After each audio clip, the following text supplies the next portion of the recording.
I just want to go home. I just want to be home. What do you do if you're a security crime behind the car? Damn. I just want my blanket. I just want your blanket. We gotta get out of here. I done seen too much. This can't tell me nothing. That's why when be talking tough, I said, man, just save it. I done seen all that. Nigga said he wanna just go home. Oh, This blanket. He's like, what? But he there for security. You're never gonna be in this position. I just want to go home and I just want to be under my blanket. Oh, we gotta get out of here. God, you get me out of here. I'm never fooling with you. On a recent podcast, Mason and Cameron couldn't stop laughing as they clowned Gene Deal about the night Biggie was taken out. They kept cracking jokes about how Gann, who was supposed to be Diddy's bodyguard, didn't fire a single shot when the bullets started flying. That moment went viral instantly, spreading across social media like wildfire. But Gene Gann, Deal wasn't about to sit quiet while his name got dragged. He clapped back hard, sending a warning straight to Mase. Gann told him flat out, if you've got something to say, then be a man and say it with your chest. The tension got real thick real fast. And Gene wasn't done there. He made sure to remind everybody that Mase himself was high. Pushing your face in the accident. So I just want to go home. Yeah. Oh, shit. Yeah. If my security holding me down in Cali, it's somebody, the number one rapper in the world get killed. You're telling you, I just need to want to go home. And the second top artist in the world, which is Mase, about to be number one. Nigga said, that's what I'm saying. I wonder his face because I'm like, if y'all let him do that to Big, I don't stand a chance. Hiding out that night, laying low because he already knew something heavy was about to go down. Gene even dropped details about a heated phone call he had with Mase. According to him, the Harlem rapper pressed him hard, asking why he didn't shoot back when Biggie was killed. But Gene flipped it right back, asking the question everyone wanted to know. Why wasn't Mase even at that party in the first place? The back and forth between them was explosive, and it showed just how deep the tension really ran. But Mase had his own bone-chilling version of events. He revealed that right after Biggie's murder, he was trapped inside his L.A. hotel room with about 70 Bloods waiting outside in the hallway. According to him, they weren't just there for him. They were hunting down other bad boy artists, maybe even plotting something way bigger and deadlier. The whole thing sounded less like a hotel, and more like a death trap waiting to snap shut. Gene Deal didn't stop with Mase, though. He turned the smoke on Cameron, too. He said Cam was acting real bold on the MIC now, but back in the day he wasn't moving like that at all. Gene claimed when the streets got hot, Cam stayed quiet, but now he's suddenly laughing about Biggie's death like it's all a comedy skit. If you gonna say something, be man and motherfucking nothing. The name is the name. When I tell a motherfucking story, Rex, I tell it with the names. These ain't got any word about none of it, dog. Because it can happen to anybody. If they can get Martin Luther King, if they can get the president killed, they can get to anybody. It's easy to tell a motherfucker the truth than to call me a lie. Everybody trying to go viral. Everybody trying to go viral. Everybody trying to go viral out here. Yeah. That's when people really started tuning in, because Gene wasn't joking around. He broke it down plain. Being a bodyguard in that moment wasn't just about pulling a trigger. It was about surviving a war zone. You all think this is a movies, Gene snapped, reminding everyone that when those bullets started flying, it wasn't some action flick. It was pure chaos. He said his only focus was protecting the people he was assigned to guard. Still, the internet keeps asking the same thing. Why didn't anyone fire back? Gene reminded them that he's been carrying that night on his shoulders for decades. While rappers and podcasters laugh for clicks, he's still haunted by watching a legend get murdered right in front of him. From Gene's point of view, Mase and Cameron are chasing laughs while he's stuck replaying nightmares. And that's why this whole feud is getting ugly, because Gene Deal isn't sugarcoating anything. He's exposing what really went down, while others turn a tragedy into comedy skits. The disrespect hit deep, and now the culture's watching closely to see what Gene drops next. Every word out of his mouth feels like pulling back another layer on hip-hop's darkest night. The night Biggie was killed has always been wrapped in mystery. But Gene keeps tossing gasoline on the fire with his stories. He painted the scene like a movie, a star-studded party, champagne flowing, flashing lights, but an eerie tension sitting heavy in the room. People could feel it. Something was wrong. Gene swears it wasn't some random drive-by. He said the second Biggie stepped outside, the energy shifted. Cars crept by, strangers stayed, and then silence hit before the shots even cracked. Because Mase want to laugh and lie about the situation, let's get into it, bro. I want to get into this. Prior to the Peterson Museum, Mase and Stevie J went to a celebrity basketball game. They let the dude, I don't know if it was a dude from the Dog Pound, it was a dude that was Crip.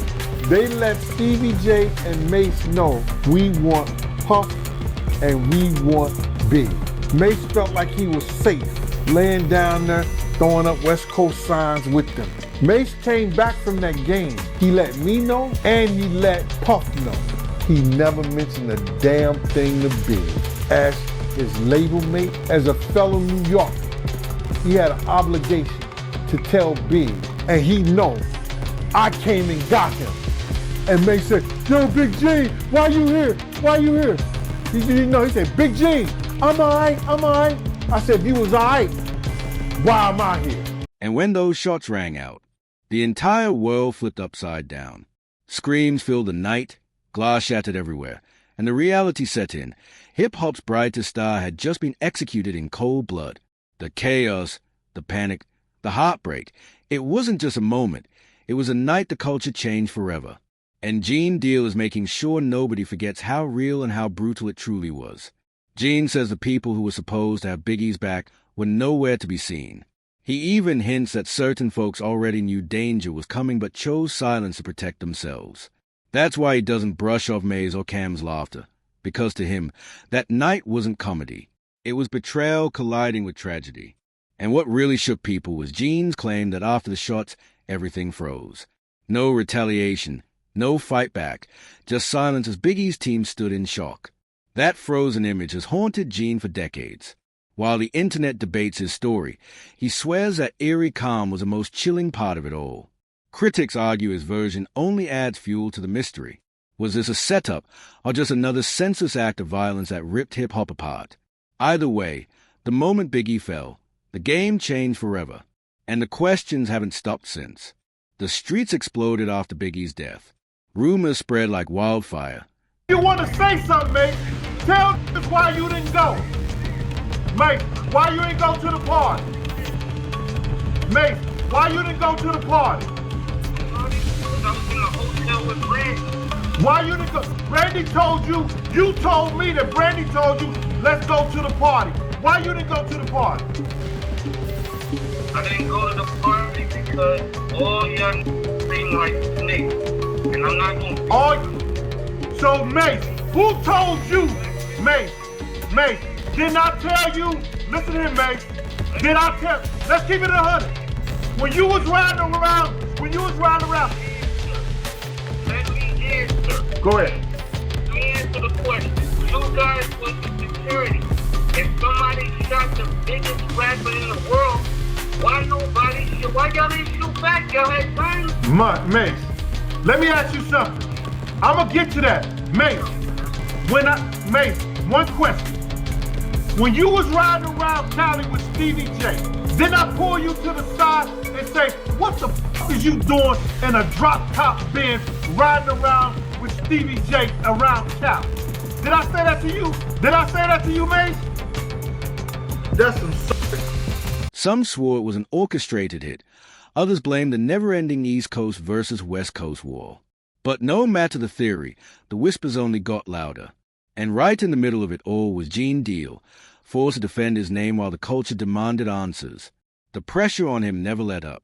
Gene revealed that after the murder, the industry got real quiet. People who were smiling in Biggie's face days earlier suddenly went ghost. Nobody wanted their names tied to the tragedy. The same ones who toasted champagne at the party were now dodging calls and erasing connections. And Gene made it clear. He noticed who disappeared when it mattered most. Calls stopped getting returned. Doors slammed shut, and suddenly everybody was scrambling to protect their own skin. The betrayal ran deep. Out in L.A., the streets felt like a war zone for anyone tied to Bad Boy. Gene swore he could feel eyes on him everywhere he went. Gangs, undercover cops, even industry insiders waiting to make a move. And the craziest part? He insists that right after Biggie's death, certain people started spinning the story before the smoke even cleared, planting narratives to shift blame and protect the real players in the shadows. When it comes to Diddy, Gene Deal drew a sharp line. His assignment that night wasn't Biggie. It was Puff.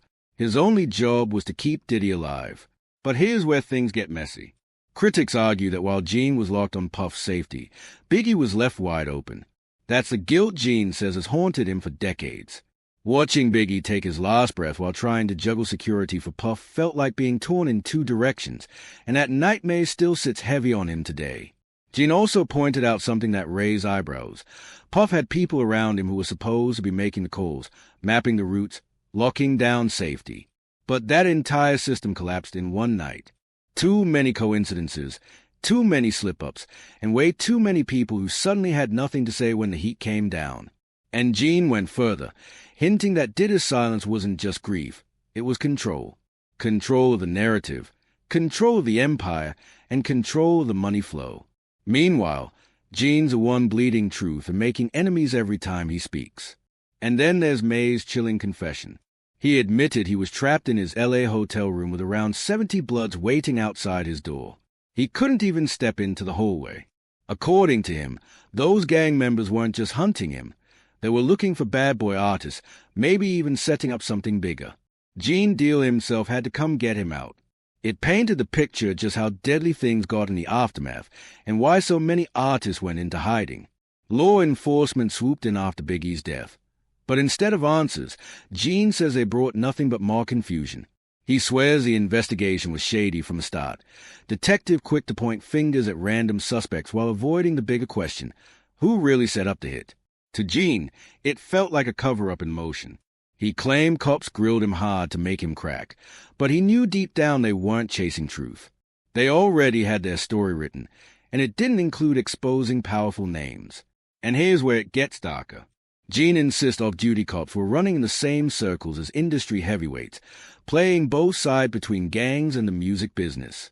The streets already knew there were dirty connections, and that's why nothing ever stuck. Decades later, no one's behind bars for Biggie's murder, despite it happening in front of witnesses.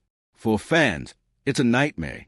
For Gene, it's personal, because he believes the investigation was never meant to solve the crime, only to bury it. Now Gene Deal is dropping his most explosive theory yet, linking the murder of the notorious B.I.G. to the reckless actions of Mase and Stevie J that night in Los Angeles. And if what he's saying is true, the story we've all been told about Biggie's final night might be nothing more than smoke and mirrors. According to Gene, the reckless antics of Mase and Stevie J only fueled the chaos that swallowed Biggie in his final hours. It's a detail that adds yet another shocking layer to one of hip-hop's darkest mysteries. This fiery back-and-forth shows just how deep the scars still run for those who lived through that night. The whispers, the accusations, the half-truths, they all keep the answers just out of reach. When Mase pressed Gene about why he never fired back at Biggie's killer, Gene didn't flinch. Instead, he flipped the heat right back onto Mase. Why wasn't he even there? Why was he ducked off while bullets were flying? That moment exposed just how messy the story really gets. Because every time someone speaks, the questions multiply while the real truth remains buried. Decades later, the murder of Biggie Smalls is still wrapped in secrecy, with new theories stacking higher every year. Old wounds are reopening, new voices keep coming forward, and yet the full picture always slips through our fingers. It feels close enough to touch, but never close enough to hold. One thing's guaranteed, though, this saga is nowhere near finished. So hit that like button, drop your thoughts in the comments, share this video with the culture, and don't forget to subscribe. Trust me, you won't want to miss what's coming next.